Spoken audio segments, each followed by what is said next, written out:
Sa ciljem upoznavanja privrednika sa aktuelnim propisima u opštini Banjevo, danas je promovisan vodič za operatere kroz propise iz oblasti zaštite životne sredine.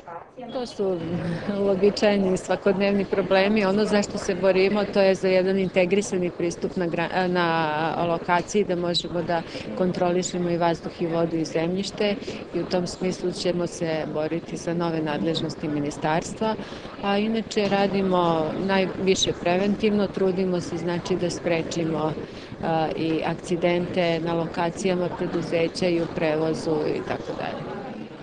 Najčešći problemi u Kolubarskom okrugu sa kojima se suočava Republička inspekcija vezani su za rad kamenoloma kao i za rad postrojenja koji emituju otpadne vode, ali aktivnosti inspekcije su uobičajene, a po potrebi se preduzimaju i drastične mere. Ova inspekcija može u početku da nalaže adekvatna merenja, adekvatnih parametara od strane ovlašćenih stručnih kuća. Ako merenja tih parametara nisu u graničnim vrednostima, inspekcija nalaže tehničko-tehnološke mere da se preduzmu.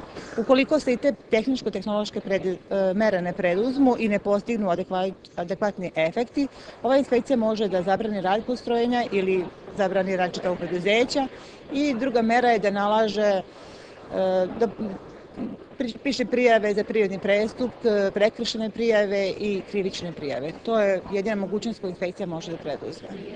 Ministarstvo za zaštitu životne sredine Republike Srbije formiralo je odeljenje za adekvatno postupanje u ekološkim katastrofama i posebno odeljenje za postupanje i saradnju sa lokalnom samoupravom i državnom upravom koja će omogućiti efikasniji rad inspekcije. Pripremljen je niz zakona i podzakonskih akata koji čekaju skupštinsku proceduru, kaže pomoćnik ministra za kontrolu i nadzor Ljiljana Stanojević.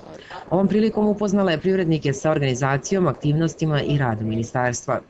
Ministarstvo za zaštitu životne sredine sklopilo je ugovor sa 11 regionalnih zavoda za javno zdravlje koji će dežurati 24 sata kako bi u slučaju akcidenta reagovali odmah na mesto udesa, sprečili ga i obavestili javnost na vreme da nema opasnosti po život i zdravlje građana.